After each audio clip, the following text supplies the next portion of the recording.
Donc, bonjour à vous tous. Je suis vraiment content de vous voir ce matin. Bon temps des fêtes à chacun de vous, alors qu'on termine une autre année de grâce sur cette terre. Moi, j'en reviens pas comment ça passe vite. Et quand je parlais avec des gens dans la 80aine, même des personnes de 90 ans et plus, ils disaient, il me semble que la vie, là, ça fait juste passer. Et à chaque année qu'on passe, je suis toujours surpris de la rapidité avec laquelle ça passe. Et bienvenue à notre célébration du Noël chrétien, avec une perspective chrétienne. Alors qu'on veut se concentrer non pas sur des cadeaux ou des personnages fictifs qui ont été associés par le monde à ce temps des fêtes, mais sur le personnage qui est présenté dans les Écritures comme celui qui est digne d'être célébré dans notre vie. Celui qui est venu dans notre monde pour nous permettre de connaître le salut de Dieu et nous permettre d'expérimenter une nouvelle relation avec le Seigneur. J'aimerais qu'on puisse regarder un des premiers passages de la parole de Dieu qui explique la signification de la venue dans ce monde de Dieu avec nous. Parce que lorsqu'on parle du Noël chrétien, on parle vraiment du fait que Dieu est venu avec nous. Ça, c'est incroyable de considérer cela. Cherchons ensemble l'Évangile de Matthieu au chapitre 1. L'Évangile de Matthieu au chapitre 1. Et nous allons débuter notre lecture avec le verset 18. Matthieu chapitre 1 au verset 18. Donc, on permet ce matin aux plus grands de rester avec nous. On voulait juste qu'ils aient l'occasion d'entendre l'Évangile, d'entendre la parole de Dieu. Matthieu chapitre 1, verset 18. Voici de quelle manière arriva la naissance de Jésus-Christ. Donc, c'est le personnage du Noël chrétien, le personnage central. Marie, sa mère, ayant été fiancée à Joseph, se trouva enceinte par la vertu du Saint-Esprit avant qu'ils aient habité ensemble. Joseph, son époux, qui était un homme de bien et qui ne voulait pas la diffamer, se proposa de rompre secrètement avec elle. Comme il y pensait, voici un ange du Seigneur lui apparut en songe et dit, « Joseph, fils de David, ne crains pas de prendre avec toi Marie ta femme, car l'enfant qu'elle a conçu vient du Saint-Esprit. Elle enfantera un fils, et tu lui donneras le nom de Jésus. C'est lui qui sauvera son peuple de ses péchés, qui va délivrer son peuple de leur condamnation. » Verset 22. Tout cela arriva afin que s'accomplisse ce que le Seigneur avait annoncé par le prophète. Voici, la Vierge sera enceinte, elle enfantera un fils, et on lui donnera le nom d'Emmanuel, ce qui signifie Dieu avec nous. Et ça, c'est notre thème ce matin. Joseph s'étant réveillé, fit ce que l'ange du Seigneur lui avait ordonné, et il prit sa femme avec lui, mais il ne la connut point jusqu'à ce qu'elle ait enfanté un fils auquel il donna le nom de Jésus. Ce matin, j'aimerais qu'on puisse remarquer ensemble trois éléments très importants. Les trois éléments qui devraient rester dans notre esprit alors qu'on considère le Noël chrétien. Trois réalités surprenantes qui font partie de cet événement exceptionnel qui s'est produit à cette époque et qui est digne d'être célébré pendant toutes les générations. Lors de la venue de Dieu avec nous, il y eut une conception humaine unique. Une conception humaine unique. Je sais que dans l'Assemblée, il y a quelques dames qui ont eu 5, 6, 7 enfants. Puis elles savent c'est quoi la conception, puis elles savent c'est quoi l'accouchement. Il y en a qui en ont moins eu, puis ils savent autant. Puis nous, les hommes, on peut juste se gratter la tête et se dire, ben, je ne le sais pas. Mais les dames ont expérimenté cela. Mais ici, on ne parle pas d'une conception normale, un accouchement normal. On parle de quelque chose de vraiment totalement exceptionnel, extraordinaire ou surnaturel qui s'est produit dans l'histoire de l'homme. Et c'est la seule fois que ça s'est produit. La venue dans la race humaine de Dieu lui-même ne pouvait se faire suivant les règles normales de génération de l'humanité. La progéniture de Joseph et Marie devait sortir des normes d'accouplement standard, puisque c'est Dieu lui-même qui devait paraître dans le monde. Regardez au verset 18 comment est-ce qu'on souligne ça dans notre texte.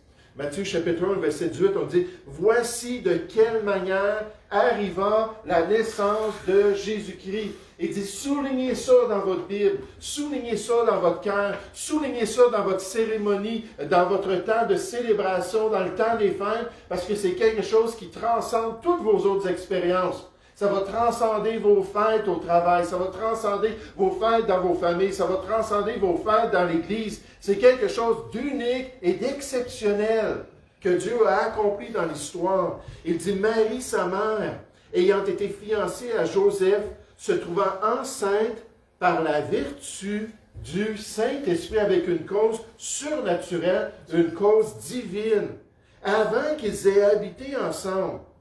Joseph, son époux, et lui, il a vu cela, il était conscient de cela, qui était un homme de bien et qui ne voulait pas la diffamer, la disgracier devant le peuple, se proposant de rompre secrètement avec elle. Comme il y pensait, voici un ange du Seigneur lui apparut en songe et dit, j'ai une révélation pour toi, tu dois comprendre ce qui s'est produit, c'est exceptionnel. C'est pas que Marie elle a un copain, c'est pas que Marie est allée te tromper puis coucher avec un autre homme, ça n'a rien à faire avec les règles normales de conception. C'est quelque chose de surnormal, surnaturel. Il dit, comme il y pensait, voici cet ange lui apparut, il dit, Joseph, fils de David, ne crains pas de prendre avec toi Marie, ta femme, car l'enfant qu'elle a conçu vient du Saint-Esprit. C'est un miracle de la part de Dieu. Ce n'est pas la semence de l'homme qui a fait en sorte qu'elle soit enceinte. Elle enfantera un fils, un garçon, et tu lui donneras le nom de Jésus. C'est lui qui sauvera son peuple de ses péchés. On revient à cela dans un instant. Lors de la célébration du Noël chrétien, nous célébrons la venue de celui qui n'était pas conforme aux normes humaines, de celui qui n'était donc pas comme le restant des êtres humains, qui possédait une origine totalement différente de tous les autres et qui nous appelle à célébrer son unicité et sa préciosité parmi tous les descendants de ce monde. Comme un auteur nous le rappelle, c'est-à-dire que la naissance du Christ ne s'est pas faite de manière ordinaire et naturelle, mais que sa mère Marie a été trouvée enceinte par l'opération extraordinaire et miraculeuse du Saint-Esprit de Dieu. Wow, ça devait être extraordinaire, même après l'accouchement, de voir ce petit enfant, de le prendre dans nos mains, puis quand elle l'allaitait, puis quand elle allait le coucher, puis elle prenait soin de lui, de savoir, tu n'es pas normal, tu n'es pas de ce monde, tu viens d'ailleurs, tu as une origine extraordinaire. Et cette réalité sur la venue de Dieu avec nous est digne de nos louanges et de notre vénération. Et je veux juste penser aux jeunes. J'ai travaillé pendant 9 ans avec des adolescents et je les aidais, tout ça, avec tous les défis de leur éducation, surtout dans les mathématiques et les sciences. Puis quand je les visitais, puis que je voyais là, un adolescent avec un poster dans sa chambre, peut-être un joueur de hockey, c'était une école chrétienne, c'était plus modéré un petit peu, mais différents personnages. Là. Puis là, je voyais qu'ils aimaient ces gens-là, ils les vénéraient jusqu'à un certain point. Et là, je me disais toujours, oui, mais quand je parle avec lui, jamais, au grand jamais, ces adolescents ne parlaient de Jésus. Jamais est-ce qu'ils ne parlaient de leur relation avec lui. Jamais est-ce qu'ils leur parlaient de leur désir de le connaître et de marcher avec lui. C'était une des raisons pourquoi leurs parents, les parents les envoyaient dans une école chrétienne pour qu'ils puissent apprendre l'arithmétique, qu'ils puissent apprendre toutes ces matières-là, mais aussi qu'ils puissent apprendre qu'il y a plus à la vie sur cette terre que juste être éduqué. Il y a quelque chose d'autre, une relation qui va durer pendant toute l'éternité. Cette relation-là que Dieu veut qu'on ait en Jésus-Christ. Puis qu'on puisse comprendre l'importance de Christ. Paul a dit que Christ était plus important pour lui que toute autre chose dans ce monde. Là, il a dit, soyez donc mes imitateurs, frères et sœurs.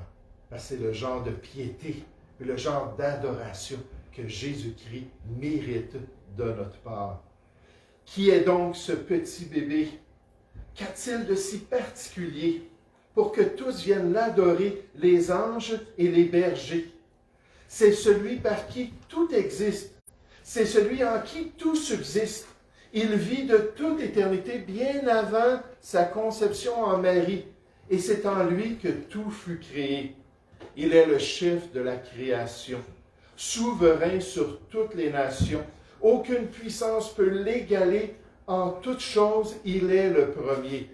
Cet enfant est le Créateur, qu'on le célèbre dans le temps des fêtes, dans notre Noël chrétien. C'est Dieu qui vient comme un sauveur. Puissance divine, faiblesse humaine, voilà le mystère de Noël. Et c'est pour ça qu'on se rencontre aujourd'hui. C'est pour ça qu'on veut le vénérer ensemble. C'est pour ça qu'on veut se tourner vers lui et lui rendre toute la gloire qu'il mérite pendant ce temps où on met ce temps-là à part pour son honneur. Mais quand on considère le fait que Dieu est venu avec nous, un autre élément qui est important, c'est l'objectif humain unique qu'il est venu accomplir. Une tâche spéciale que seul Dieu avec nous pouvait accomplir pour le pardon des êtres humains, que lui seul pouvait compléter sur la croix du Calvaire dans un corps semblable au nôtre, que Jésus seul pouvait terminer à Golgotha pour la vie éternelle de chacun de nous. Oh, l'apôtre de Jésus-Christ, l'apôtre Paul, a décrit ce grand objectif ainsi. Il a dit, car il y a un seul Dieu et aussi un seul médiateur, un seul entre Dieu et les hommes, Jésus-Christ, Dieu lui-même, homme, qui est venu prendre un corps semblable au nôtre, qui s'est donné lui-même en rançon pour nous. Et Dieu parmi nous a pris ce corps mortel, ce corps humain, pour le sacrifier volontairement sur la croix du Calvaire.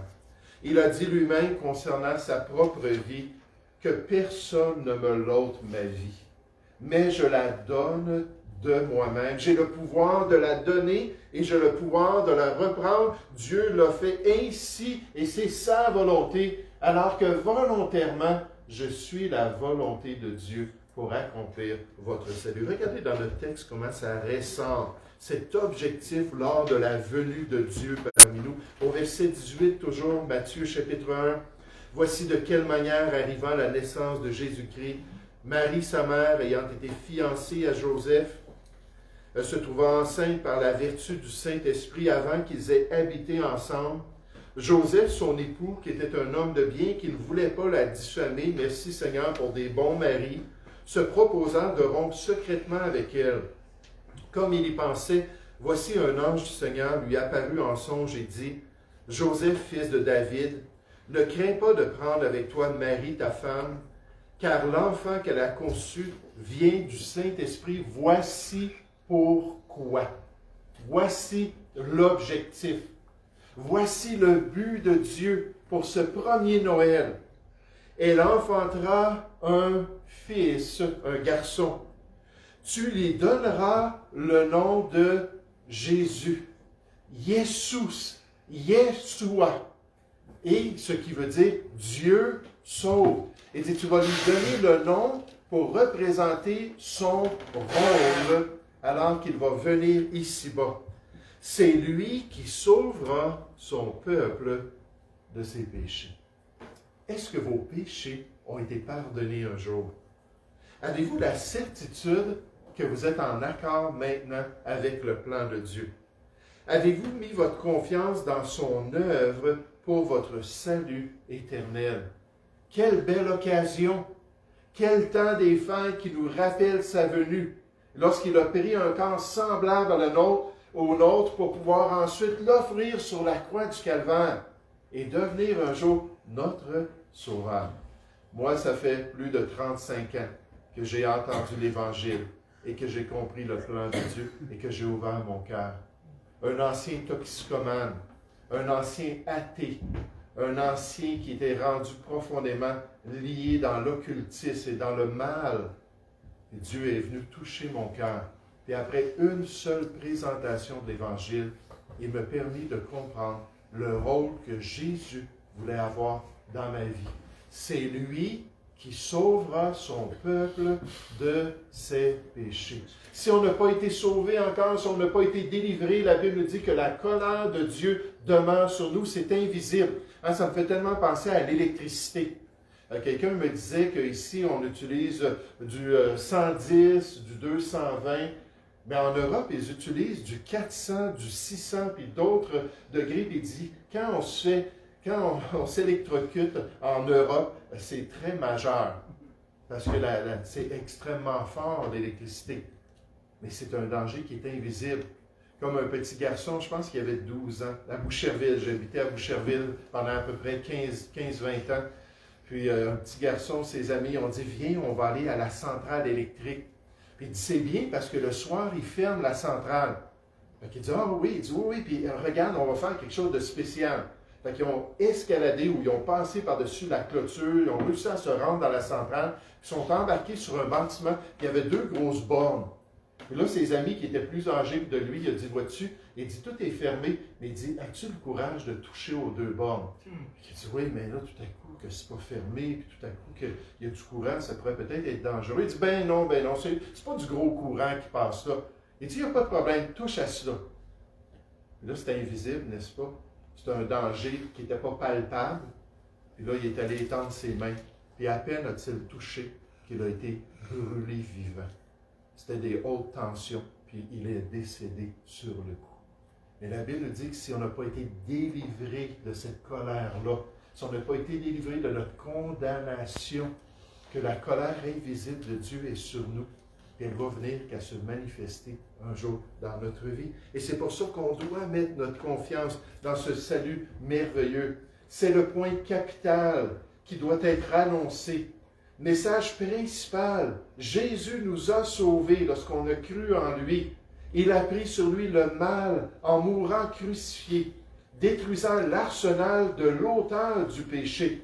C'est notre capital, richesse imméritée et position royale, glorieuse destinée. Je suis un enfant légal, car Christ m'a racheté. C'est lui l'agneau pascal, à la croix sacrifié. Désormais, c'est normal. Je reste à ses côtés parce qu'on a goûté au pardon. Position idéale pour ma tranquillité d'être près du Seigneur. Sa parole me régale, quel beau témoignage du chrétien, et mon âme est comblée. L'Esprit Saint est le canal pour me désaltérer. Et au terme final, gloire à Dieu, ça s'en vient, frères et sœurs, Dieu me fera entrer dans un bonheur total et pour l'éternité, à cause qu'un jour, j'ai décidé d'ouvrir mon cœur à Jésus-Christ et j'ai décidé de lui permettre de venir dans ma vie. Les Écritures nous promettent que c'est une parole certaine et entièrement digne d'être reçue, que Jésus-Christ est venu dans le monde, puis c'est ce qu'on célèbre à Noël, son incarnation, il est rentré parmi nous. Dieu est venu parmi nous. Il est venu dans le monde pour sauver les pécheurs dont je suis le premier. Est-ce qu'on comprend que nous sommes des pécheurs, que nous avons transgressé la loi de Dieu, que nous avons fait des choses méchantes aux yeux du Seigneur? Et est-ce qu'on est prêt à se tourner vers lui et dire, oui Seigneur, j'ai besoin de ce pardon, j'ai besoin que tu travailles dans mon cœur pour me transformer pour toujours. Oh, quelle belle saison pour recevoir ce beau cadeau. Quelle belle saison pour recevoir ce beau don et d'ouvrir notre cœur à l'œuvre de Jésus-Christ.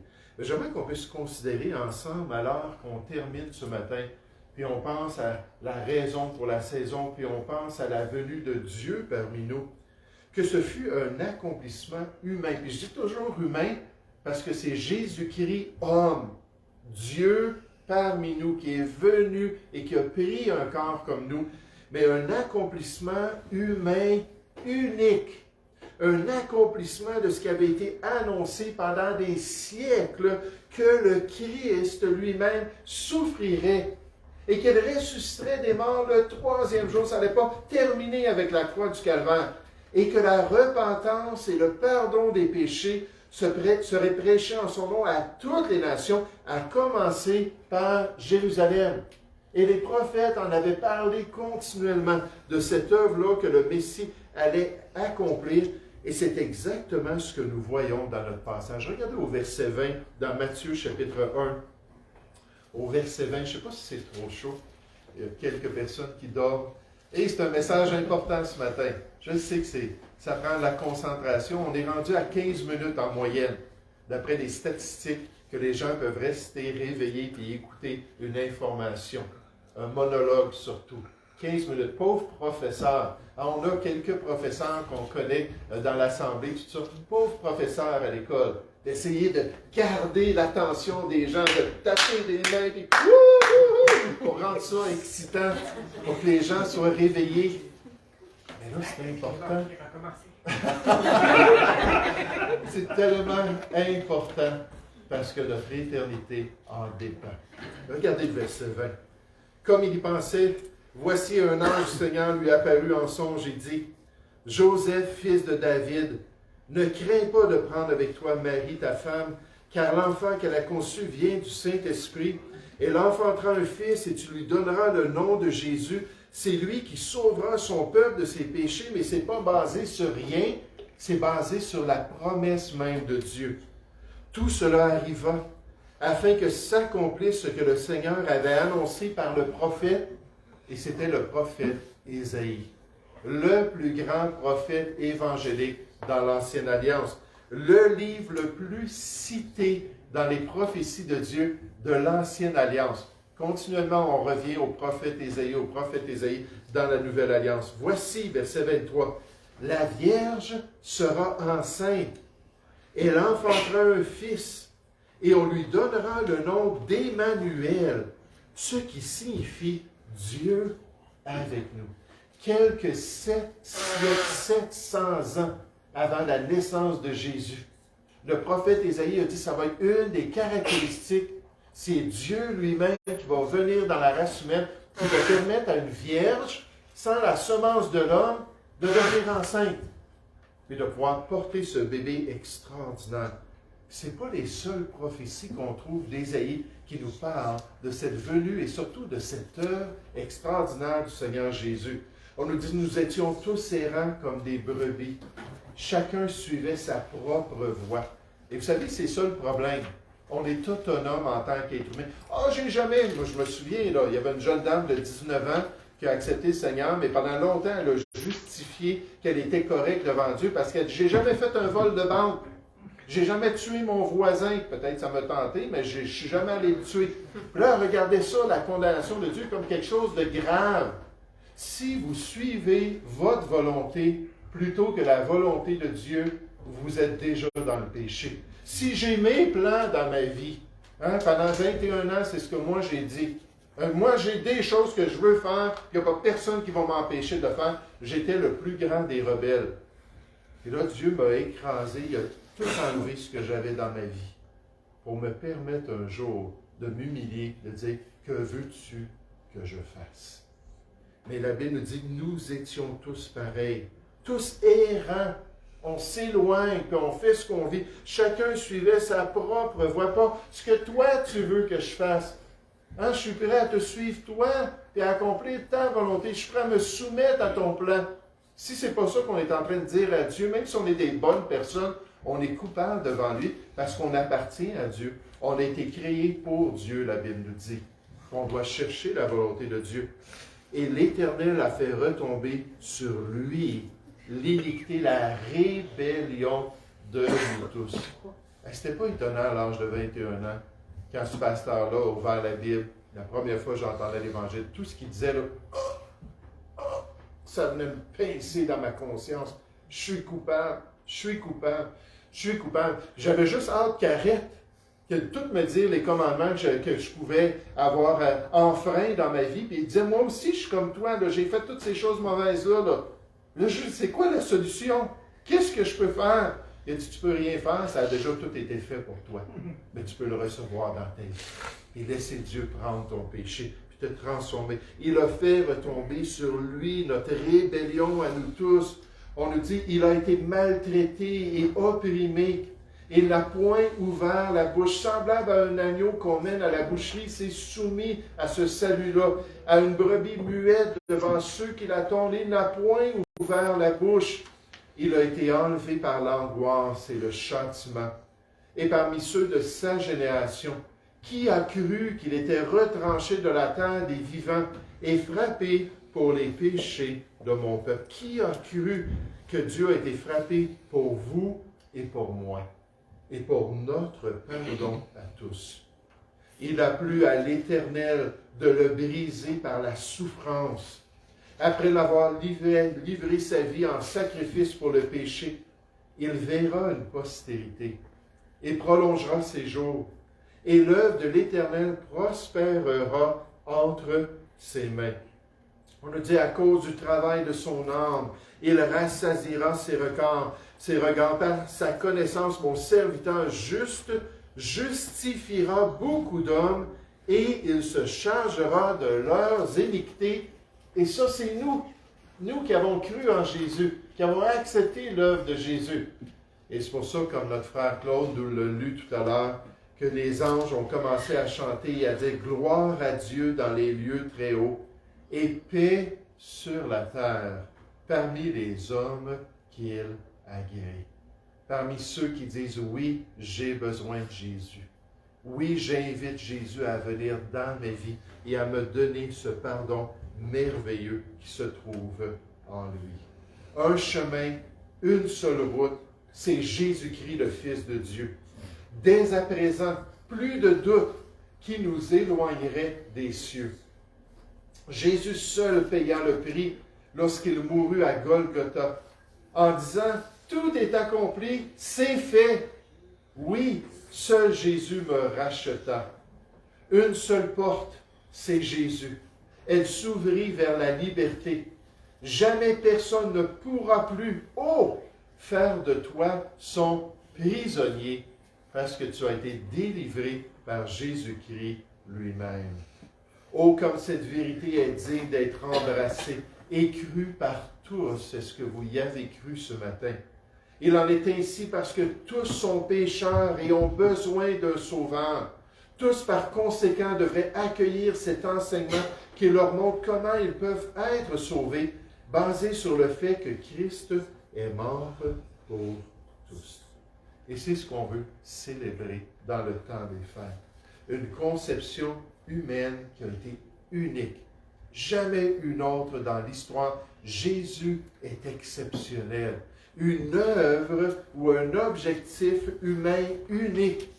C'est lui qui va s'appeler Jésus, Dieu qui vient nous sauver et qui va accomplir notre salut. Et un accomplissement humain unique parce que Dieu en a toujours parlé.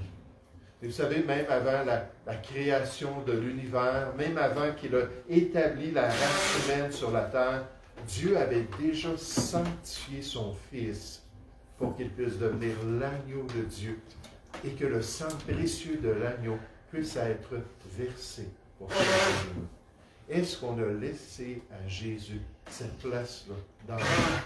Nous allons prier ensemble.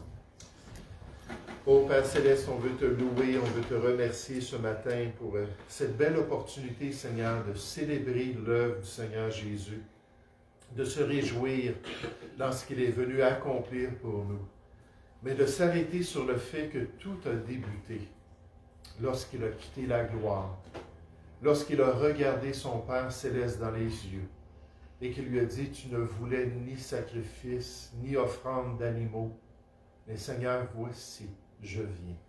Tu m'as donné ce corps et je vais le prendre pour accomplir toute ta volonté. » Et alors, il a quitté les cieux par la puissance de Dieu et par la puissance du Saint-Esprit pour venir dans le sein de cette Vierge et débuter cette œuvre qu'il allait accomplir jusqu'à la croix du Calvaire.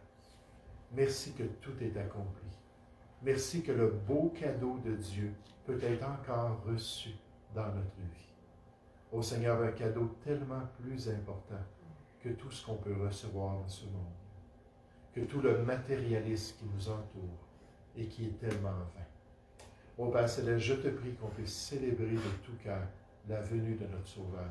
Merci pour ces dames qui ont travaillé fort, ces gens qui sont venus décorer en bas, cette opportunité de tous ensemble se réjouir et de débuter cette saison des fêtes avec ce même esprit, ce même cœur et ce même amour, et de pouvoir t'honorer dans nos familles avec cette perspective du Christ qui est venu mourir pour chacun de nous. Ô Seigneur, Dieu avec nous et cette espérance de la vie éternelle.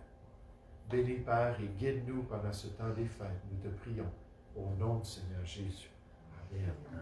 J'aimerais vous demander de vous lever, s'il vous plaît.